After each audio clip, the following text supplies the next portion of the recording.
It's Purple Daily on Score North and ScoreNorth.com. I think mentally, I watch a lot of other top guys in the league. I watch guys like that are similar to me, like Josh Allen, Aaron Rodgers, and stuff like that, and see what they're doing to have success. And then I watch guys that play the game differently than I do. Guys like Tom Brady, guys like Kirk Cousins, guys that play from within the pocket and they have success that way. And I try to find the way to make it my game. Take away little things that they do in their game to make it my game. Welcome into Purple Daily. I think Phil was going to be on the show. He saw that clip last night and collapsed.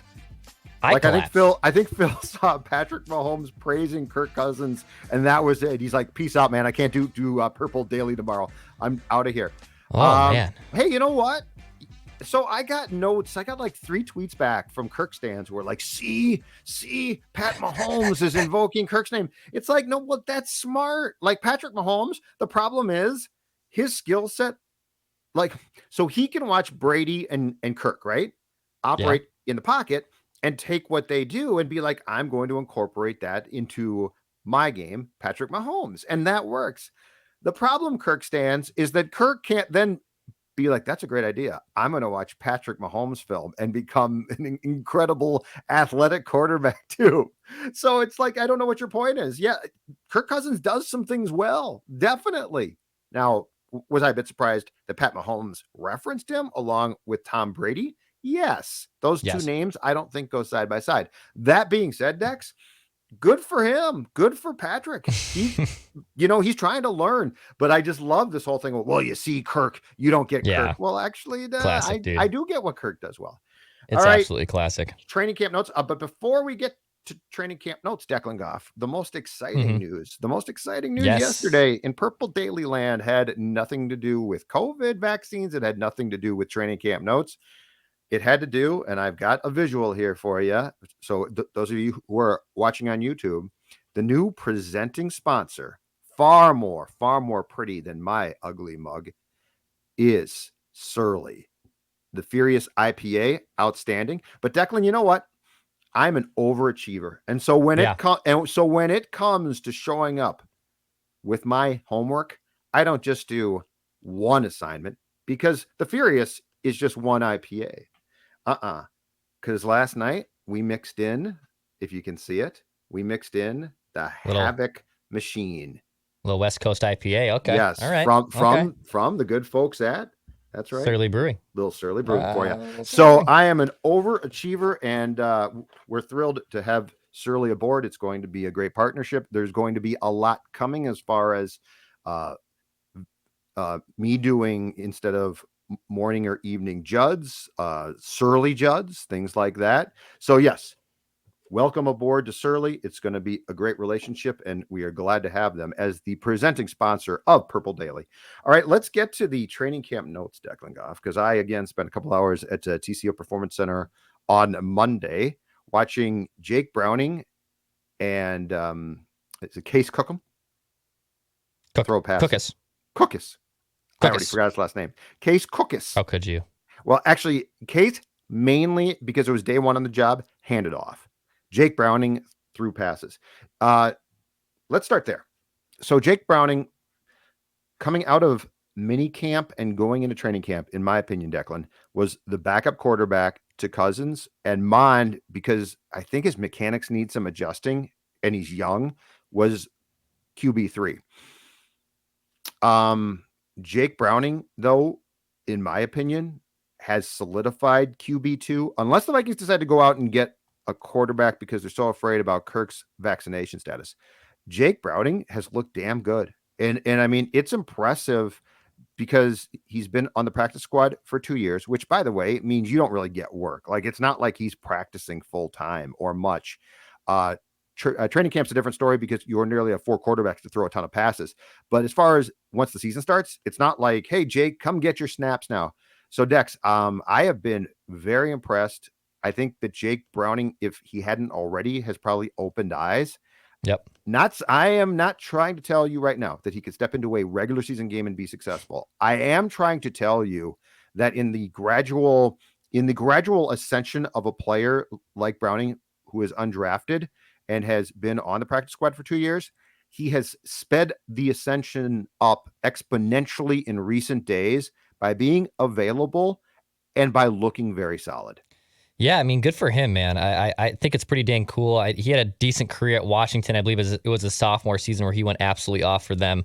Was an undrafted guy, and I believe the Vikings paid a pretty penny to get him. What was that now, 2 or 3 years ago, to be on their practice squad for the last few years, and good for him. You know, I always wonder what practice squad quarterbacks really bring to the table. Are they actually? Do they mean something? Are they basically just this like emergency option? Is it the brain in the quarterback room just to help dissect things with the starters and with the quarterbacks coach and just be a sounding board for one of those guys? And Jake Browning, who was basically thrown into the fire on Saturday, having to throw 90 passes and looking damn good, nearly taking your head off with a beautiful dime down to KJ Osborne on the sidelines. Couple of them, yeah. Did he almost take your head off a couple times, or you had a couple bombs down the sidelines? Well, no, both. Yeah. Because there was the one that we put up on the Score North Twitter account to KJ Osborne, and there was one to Thielen too. That was a nice pass, a dime. Right. So no, he has looked. He throws a nice ball. He's got a decent arm. But I think that if he was starting to win people over or had a bit, I think that this now has gone a long way. And worst case, Dex, if the Vikings go out and sign a veteran quarterback to back up Cousins, and QB3 will be Mond, no question about it, Jake Browning has established enough now that he will get a job. Yeah, I think he'll stick here. But my point is, he will get a job, and the availability of this guy to go out and not complain, as far as I can tell, and throw pass after pass after pass, says something. So yeah, nice work for him. Well, and also, you know, and you covered the team for a long time for the Star Tribune, the lead beat writer with Chip Scoggins. I'm guessing you've seen him at the podium a few times, Jake Browning. What is his demeanor like? Is he actually someone that you can read between the lines? Does he say a lot of things? Does he basically talk in circles like a lot of other athletes? What have you noticed from his demeanor? I haven't seen enough, man. When you're in the role that he has been at the past 2 years, now he went to the podium yesterday and talked about his experiences from Saturday. That might be the first time he's been at a podium. Right. Now he has talked coming off the field and stuff. Yeah. But I'm willing to bet that, like most young QBs, he's diplomatic. So you're not going to get a true essence of how he necessarily feels about things. But he's going to be, there's no way that his teammates with the Vikings haven't looked at what's transpired the past 3 days and what he did Saturday and Monday. I'm sure that they're impressed, because that is a tough thing. Again, you ordinarily have 4 quarterbacks in training camp, 4, and they had 2 on Monday, and one, good old Case Cookus, was there to essentially try and learn what he was supposed to do, and they signed another one as well. But I mean, Jake Browning, if there is such a thing, is QB1, QB1A, QB1B, and QB1C right now. So I know. All right. Do you want an interesting nugget on how the Vikings, on a trick play that the Vikings might use, or do you want the mandatory offensive line update first? Mandatory offensive line update first. All right. Oh boy. Hold on a second. Here we go. Yep. I got to take a deep breath here. Although Phil is livid, I feel like you're ticked off, but Phil is on DEFCON 2, right? Yeah. Yeah. The nuclear war is imminent. Yeah. Yes. Okay. Yes. Mandatory offensive line update from Monday, August, I believe it was 2nd. Eagan, Minnesota is the dateline. Rashad Hill is still at left tackle, but something must have happened on Saturday, because Rashad Hill was at left tackle in the walkthrough portion. This gets worse. Oh, God. Because Rashad Hill did not take part in actual drills yesterday, Oli Udoh, who has been battling our guy, Dakota Dozier, for the right guard spot, but who truthfully is a tackle, not a guard. Right. Oli Udoh was moved to left tackle, which meant Dakota Dozier solidified more, and he's doing this with each day, his right guard spot. Now you're going to say, but Judd, what about third round pick Wyatt Davis? Because we all thought he might be the starting right guard. Well, he did something to his ankle before Saturday. I thought that he might have been being held out because of COVID precautions, but he was not on the list of guys who were. So he has a ankle issue. So Wyatt Davis also did not participate in practice on Saturday or Monday. So long story short, the first team reps yesterday, Declan Goff, Oli Udoh moving to left tackle to replace Rashad Hill, Dakota Dozier playing more and more as your starting right guard, and still no Christian Darrisaw. Zim told us on Saturday night that he expects Darrisaw to be back pretty soon here, but said, again, off the whole tweak thing last year with Danielle Hunter, don't quote me on this, but Christian Darrisaw expected back soon. But I'm going to tell you right now, Christian Darrisaw, after having core surgery after the college season, has yet to take part in anything. He's not starting the season. Like, I think there's almost no way. So I think Rashad Hill starts at left tackle. But I have seen nothing to lead me to believe that Dakota Dozier won't start at right guard. And I know Phil is going to melt down completely and you'll be ticked off, but that's just the truth. Don't shoot the messenger.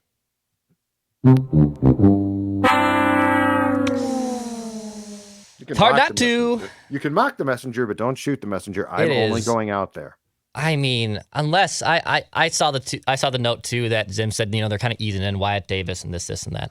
I hope that's the case. If they seriously have malpractice against this offensive line, I mean, that is concerning. We can talk about the COVID protocols, or we can talk about this being maybe a run first offense not being pass heavy enough.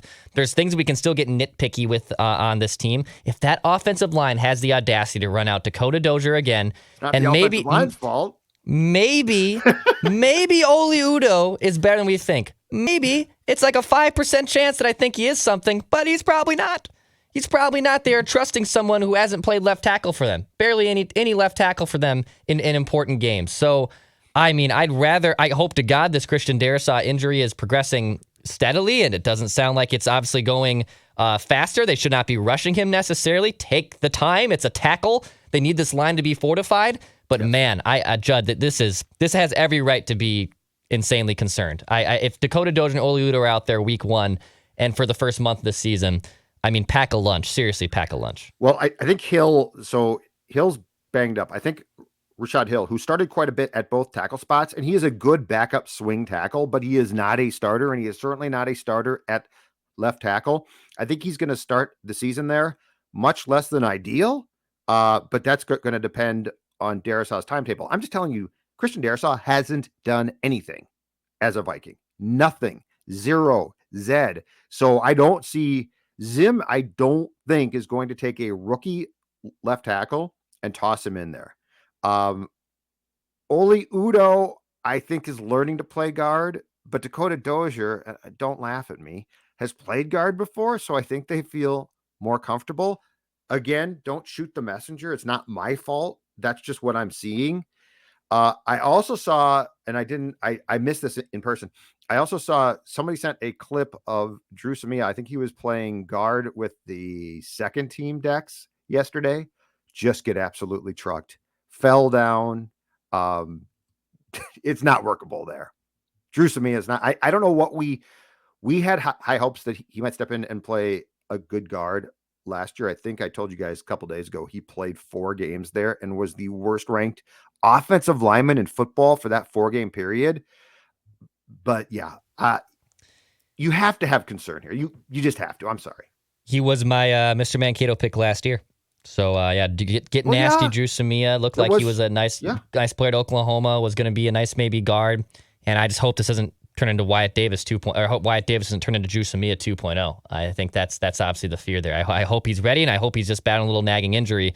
He's not ready, dude. This offensive line is going to be something we're going to be watching all year. I will, in fact, write this down. Wyatt Davis will not start week 1, and that's not a bold prediction. He has not taken a first-team snap when healthy yet. Good God. Wyatt Davis will not be starting. I think Darrisaw won't be, okay? But I'm not going to be absolutely floored if he does. Wyatt Davis, before he twisted or hurt the ankle, probably Friday, had not taken a first team snap. He will not start. Lord. He will. Zero chance. Zero chance. I'm telling you, man, this is, unless they're going to make a trade or pick someone off the waiver wire right before the season, I think it's Dakota Dozier. All right, let's get to the good news. Okay. Trick play. Trick play. I love me a trick play. Well, I don't know. You're going to love this one. I think you're going to love Okay. the name. I don't think you're going to love the package that the play is. Trick play unveiled in front of the thousands of fans who showed up and paid, I think, $10 a piece or $5 for kids at TCO Performance Center's stadium on Saturday night.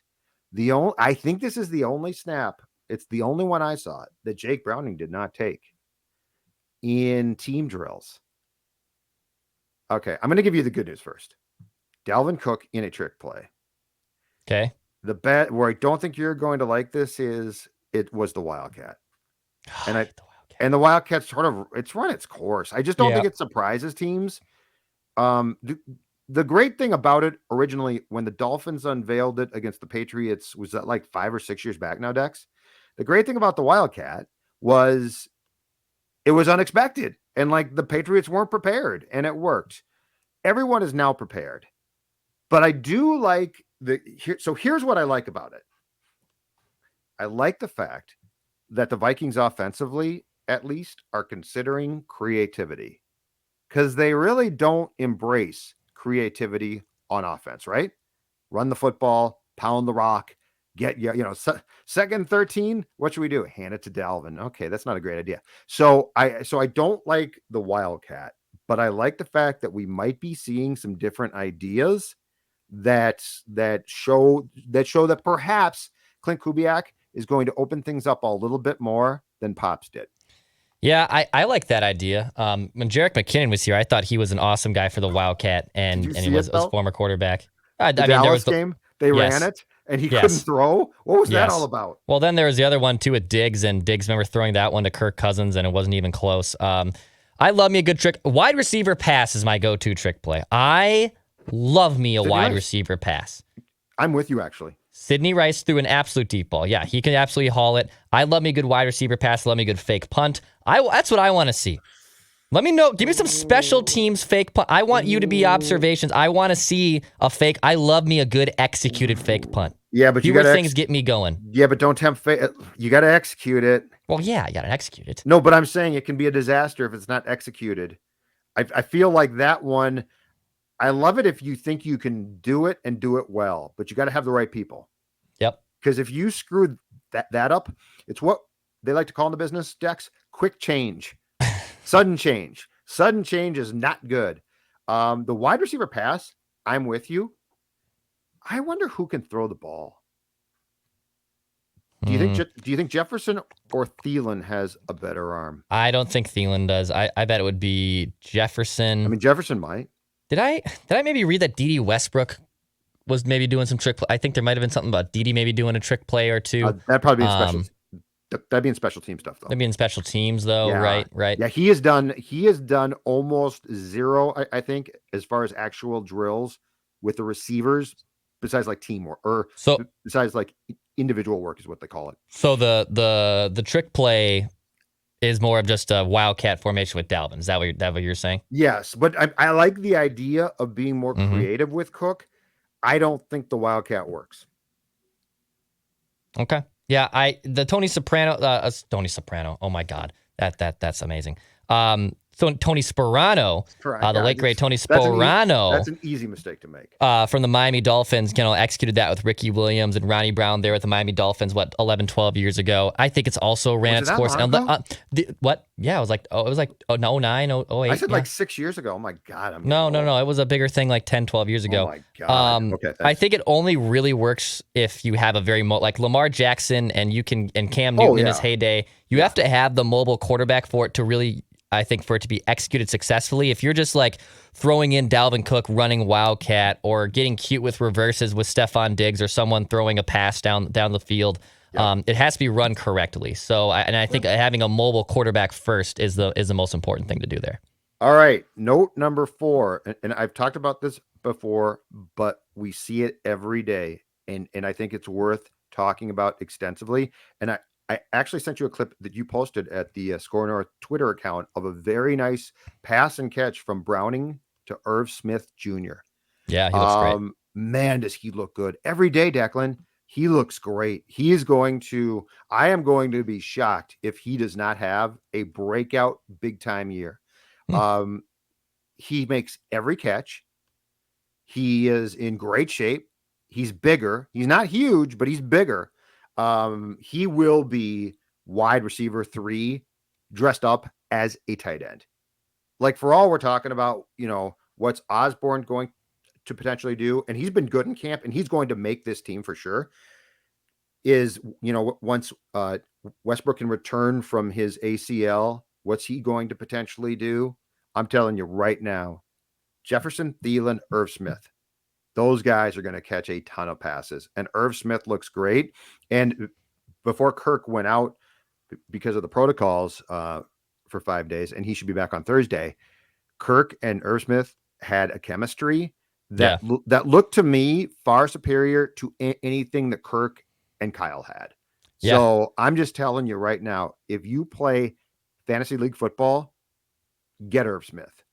Irv Smith is I think he's going to catch touchdowns. He's going to get a ton of yards. He's going to finally be. So I feel like the Vikings have been on the precipice at times of embracing the tight end trend, right? Like, they've had tight ends that certainly contribute and catch passes. But you look at a guy like a Kelsey in Kansas City, right? Yeah. And the group, and Gronk and that group, who are basically at times pseudo wideouts. Irv Smith is going to get much closer. I'm not saying he's in that group, but he's going to get much closer than he's been, and the Vikings have been, to having that type of guy. Irv Smith Jr. impresses me every single day. Yeah, I'm really excited for him to be unleashed this year. Last year we thought that was going to happen. Kyle Rudolph was still on the team. Irv Smith battled some injuries. He turned it on a little bit towards the end of the year. He still finished with 5 touchdowns and had over 10 yards per reception. I believe Sam Munson from PFF put out a thing that, like, when Kirk was targeting Irv Smith, his passer rating was well over the triple digits, above the 110. Like, anytime he was targeting Irv Smith, good things were happening. And I know there's still gonna be a lot of 2 tight end cents. Tyler Gronklin, as Phil likes to call him, is probably gonna get a lot of good snaps. Stop with that. But I do think Irv Smith in the red zone and Irv Smith athletic ability, he's a freak in nature. Yes, this finally, I think, is the year of Irv Smith. And you're not a fantasy football guy either. No, but you don't do fantasy football. I don't do fantasy football. We both retired. Yes, we were smart from that venture. But I'm telling you right now, draft him. Draft him. He is going to be, health provided, he is going to have a huge year. And I think that, so Conklin will catch passes, but I don't, when Kyle was out at the end of last year, it felt like Conklin caught a lot of passes, and Irv didn't catch necessarily as many passes as we expected, Declan. Yeah. I think that's done now. I think Conklin still gets some balls, but the tight end position, and I'm telling you, it's wide receiver 3 is Irv Smith. All right. So that's the good news for the most part. Okay. I gave you 3 positives, right? Yeah. The offensive line's not, but I gave you 3. The bad news, of course, is that Kirk Cousins, Nate Stanley, a 4th string QB, Kellen Mond, who was diagnosed with COVID on Saturday, and we initially thought had been vaxxed, and now have been told he's not vaxxed. All are out of practice until at least Thursday. In Mond's case, because he's got it, it might be longer. And that caused, and the lack of vaccinations on the team, which, by the way, Chad Graff of The Athletic today has the fact that he is reporting the Vikings entered training camp with one of the lowest vaccination rates in the league. Had Mike Zimmer at the podium yesterday, when asked about this, exasperated. Let's play that and then react to what's going on out in Eagan. Well, I've talked to the team about it, about some of the things going on. Our guys have been pretty good about it, really. I'm probably the most vocal one of all of them, but, I just feel like, we're going to have guys miss games. It's just, there's so many cases that are going on right now that, we're going to have some guys miss games, and we got to be prepared for it. Oof. All right, Declan. Let's spin the conversation from this end, because it's very clear that at this point, the guys who aren't vaxxed for the most part aren't going to do it. Okay. So I'm sure, in fact, Mike talked about the fact that there are still occasionally guys coming in, and Kirk's going to be back on Thursday, and it sounds like he's going to talk on Thursday or Friday. And I don't think that he has been diagnosed with COVID. He was exposed to it, and because he's not vaxxed, he has to sit for 5 days. It'll be interesting to hear him if he will talk about this, if he does plan on potentially being vaxxed now, because he is the Vikings' one and only quarterback who's taken reps in games. That being said, though, Mike just told us there will be guys who miss games, and he's not talking about necessarily guys who get COVID, Dex. He's talking about guys who are exposed to it. And if somebody is diagnosed on a Saturday or Sunday, anyone who's not vaccinated and is exposed to that guy has to sit out the game. He cannot play. I know. What's your opinion about what the thought process should be from a personnel roster construction standpoint? I'm not saying that you can get starters or guys that are as good as the starters who might have to sit, because we know Cousins is not vaxxed. Thielen, we believe, is not. Harrison Smith is not. So there's some good players who aren't vaxxed. But do you think the Vikings need to change their strategy at all with the players that they keep on the roster as backups, when you already, Declan, in early August, and you don't play a game till September, are basically accepting the fact that some very important players are going to miss games? Yeah, it's tough. I would have liked to see the Vikings maybe draft players that, were, if they knew some of these guys were going to be against or not pro vaccine. I wish they would have maybe drafted players that could have helped replace those potential guys.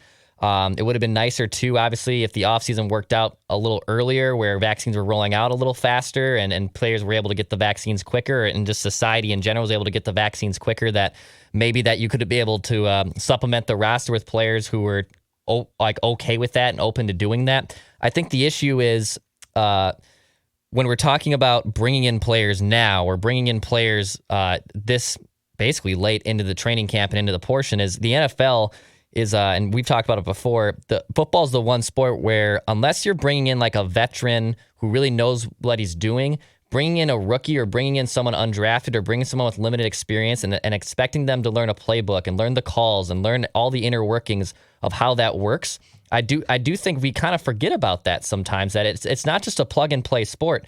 Look, hitting a baseball is difficult. I'm not diminishing the athletic ability, how strong it is to hit a baseball. I can, though, find a guy, if I'm an MLB team, on a waiver claim, put him into my lineup and have him bat eighth, and he's just fine. He's just fine. He might go 0 for 4, but he's going to stand up there and he's going to take at bat. He's going to be fine. It is next to impossible. And we saw what happened to the Denver Broncos last year when they had their whole quarterback room lost for a game. That even when you bring in a wide receiver who used to play college football as a quarterback, had 0 completed passes, because it proves the fact that you can't just step in and make this work. It's a very tricky situation. And with Mike Zimmer also sounding off on this, and look, I would be willing to bet that if you pumped him with True Serum, that Mike Zimmer probably doesn't agree with a lot of things that you and I maybe agree on in the world, but he recognizes this as a very delicate and very interesting situation, and his job is tied to this. Yes. So if players are not opting to do and get the vaccine, his now livelihood is at stake as well, health-wise and also professionally. So I can understand his frustrations. And I can guarantee you the health thing to him personally ain't important. Like, the man coached with his eyesight going. So I can tell you that this is about one thing, Declan. It's about your quarterback, and it's about winning football games. And if Harrison Smith has to sit because he's been exposed to COVID, that's a huge deal. Now, on Cousins, I was talking to our old friend Collar last week about this. And I asked him, I said, what would you do? And what he said was this, and it's not a bad idea. He said, I would leave Kirk at home except for practice. So I would not have him come into the quarterback room. I would not have him participate in meetings. I would literally have him virtually appear, and that's it. And then for practice, show up and practice. I sort of like it. Yeah. Because I would rather look. This is not ideal. Like, it just sucks. Okay, but I would rather have him not be part of the team Monday through Friday, as like, is Kirk around, and zoom in and keep him with his family, and as much as you possibly can, don't expose him to a room full of guys who are going to go out, who are going to do things. So I actually sort of like that one. Yeah, I don't mind that either. I think it's kind of an interesting one. Sometimes guys should just not be around right now. And I guess if Kirk Cousins knows this playbook and knows the system pretty damn well, that I guess if he wants to take some time off to do that, I can see it. But I just the reps off. and no, he comes for practice. So like, he comes and practices, but he does not go in the locker room after practice. Okay. Send him home. Just have him live in a bubble of sorts. Oh, yeah. And so he can zoom in for the QB, offense, meetings, all of that, but he's not exposed to a huge locker room of guys who are potentially going to be carrying this, even if they are vaxxed. That's the problem. Well, if he wants to zoom in somewhere, I got something where he can go. I got plenty of places where Kirk Cousins can go zoom in and zoom out. Let's hear it. And it's Brainerd International Raceway. Oh. Enjoy 4 days of heart-pounding, Kirk, lightning-fast drag racing. Every ticket comes with a pit pass. So, Kirk, you can meet with these racers, watch them at 330 miles per hour from a distance. Yeah, a huge distance with a big mask on. You can definitely do that as well. So go up to Brainerd International Raceway. Enjoy 4 days of that heart-pounding, lightning-fast drag racing. Race will be pushing themselves and their cars to the limits at the NHRA Lucas Oil Nationals at Brainerd International Raceway in Brainerd, Minnesota. Beautiful. That sounds like great fun. And those speeds would scare me, but I'm sure that there are some people who are much more mentally strong than I am who are willing to take the chance of going that fast. So that's cool. All right. So yeah, there's got to be, they're going to have to talk about some ways to approach this, because it's really frightening for a football team when in early August, when by the way, that guys are going to get hurt too, that you're essentially accepting the fact the key guys are going to miss games because of this as well. We are done. Mackie back tomorrow. Write that down, both the Mackie and Judd old school version and the Purple Daily. And as I said, Dex, I think we all might basically across the board have 6 Vikings predictions of sorts, because there's that much going on. Appreciate it. And once again, hold on, wait for it. Starting next week, presenting sponsor of Purple Daily. Judd has never been happier, I think, at this company his entire life. In fact, I'm going to just wear this on my forehead everywhere I go, because it's improvement. Iconic, hoppy, aggressive, furious IPA, just one of the great beers. Yeah, we'll have more details next week on also fun segments inside this on Purple Daily 7 days a week. Yeah, this is going to be a fun partnership. I just need the cans of beer, okay? Yes, and Judd just needs the beer. That's okay. From the executive production standpoint, you got a lot of work to do. And I'm fine with that, because I want that. So I'm all for it. Mackie back tomorrow. We will see you later.